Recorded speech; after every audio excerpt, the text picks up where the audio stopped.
Assalamualaikum warahmatullahi wabarakatuh, teman-teman. Selamat datang lagi di channel Bambang Sumedi. Pada video kali ini saya akan membagi pengalaman atau berbagi cara gimana teman-teman bisa membedakan obat-obat apa saja yang aman dikonsumsi untuk ibu hamil atau menyusui.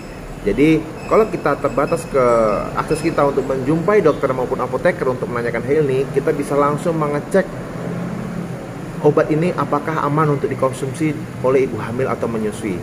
Terus saksikan video ini sampai akhir, jangan pernah di skip, dan jangan lupa klik like, subscribe, serta komen postingan ini. Mudah-mudahan channel ini terus berkembang. Terima kasih, selamat menyaksikan.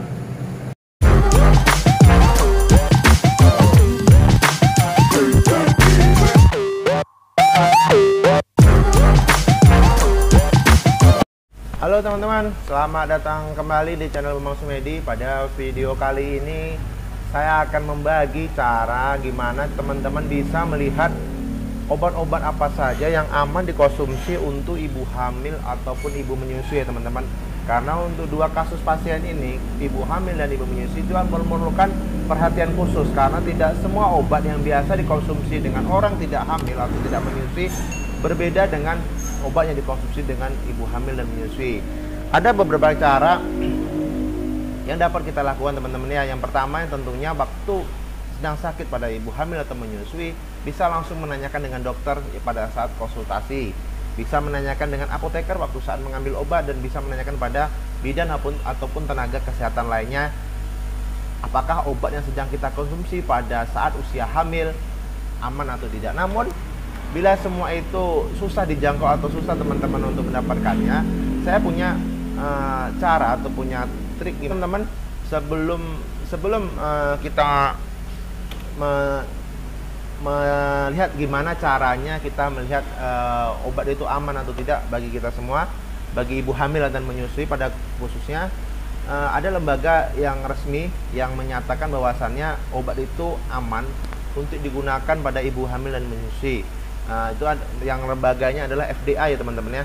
Kita searching di sini, FDA adalah, jadi obat-obat itu, seluruh pembagian obat ini sudah diverifikasi dengan FDA. Sementara FDA itu adalah sebuah singkatan dari Food and Drug Administration, yaitu badan pengawas dan untuk registrasi obat dan makanan yang berlokasi di Amerika Serikat. Jadi udah dunia ya teman-teman ya. Dan udah dunia. Dan obat itu menurut standar FDA itu dikategorikan atas 4 kategori.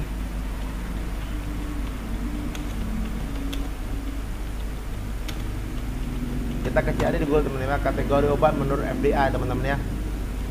Nah, kita di sini, di sini pengertian dari FDA itu sendiri. Dia menetapkan kategori resiko 5 huruf.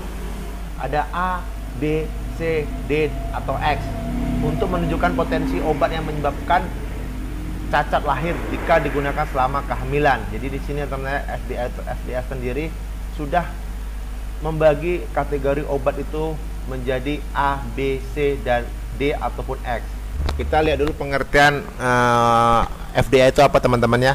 Jadi FDA itu adalah suatu organisasi dari kepanjangan yaitu Food and Drug Administration yang melengkapi informasi FDA yang berlokasi di Amerika Serikat teman-teman ya. Jadi ini bisa dijadikan referensi khusus untuk obat-obat kategori yang dapat digunakan pada kehamilan ataupun menyusui teman-teman ya.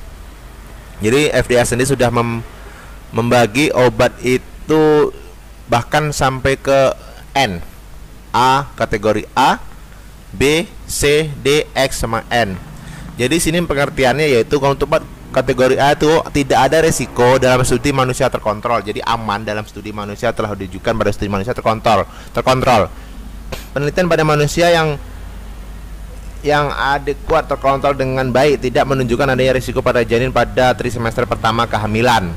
Sedangkan kategori B, tidak ada resiko dalam penelitian lain. Penelitian pada hewan tidak menunjukkan resiko pada janin, dan tidak ada penelitian yang menandai dengan terkontrol dengan baik pada wanita hamil. Atau penelitian pada hewan telah menunjukkan efek samping, tetapi penelitian yang menandai terkontrol dengan baik pada ibu hamil tidak menunjukkan resiko pada janin trimester manapun. Jadi pada kategori B ini belum dilakukan pada manusia, namun pada hewan coba tidak menunjukkan gejala yang serius, jadi aman pada hewan coba. Sedangkan untuk kategori C, risiko tidak dikesampingkan. Penelitian pada hewan telah menunjukkan efek samping buruk pada janin dan tidak ada penelitian yang menandakan dan terkait dengan baik pada manusia, tetapi manfaat potensial mungkin menjamin keamanan obat pada wanita hamil dan meskipun pada potensi resiko. Sedangkan kategori D lah bukti positif resiko. Ada bukti resiko pada janin manusia berdasarkan data efek merugikan hasil investigasi atau pemasaran penelitian pada manusia. Jadi di sini pada kategori D ini telah menunjukkan resiko terjadinya efek samping pada pemberian obat tersebut. Sedangkan kategori F, X adalah kontraindikasi pada kehamilan. Studi pada hewan dan manusia telah menunjukkan kelainan janin dan atau ada bukti positif dari risiko manusia berdasarkan data efek merugikan hasil dari investigasi atau pemasaran. Sedangkan kategori N, FDA belum mengklasifikasikan obat N ke dalam kategori kehamilan tertentu. Jadi obat yang paling aman digunakan bagi kita yaitu untuk ibu hamil itu yaitu kategori A dan B ya teman-teman ya. Sedangkan kategori C, D itu nanti adanya rekomendasi dari dokter ataupun bahkan dilarang untuk digunakan pada ibu hamil. Jadi caranya kita melihat pada situs ini pada Google atau pada pencarian apapun, ketik aja obat yang sedang dikonsumsi pada ibu hamil teman-teman ya.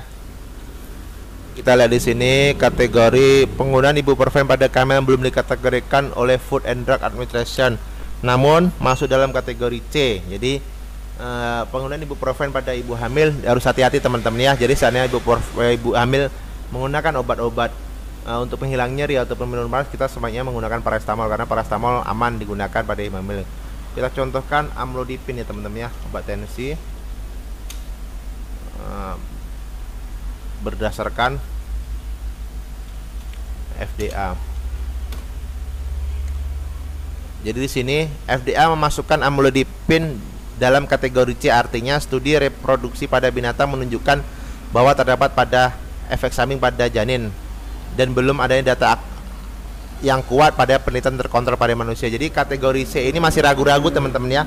Kategori C ini masih ragu-ragu karena pada hewan coba udah menunjukkan efek samping, namun pada manusia belum ada data yang kuat. Jadi ini ada rekomendasi dari dokter tertentu nanti tersebut apakah obat ini bisa digunakan atau tidak. Namun yang paling aman obat itu digunakan pada ibu hamil ataupun ibu menyusui, yaitu masuk dalam kategori A dan B.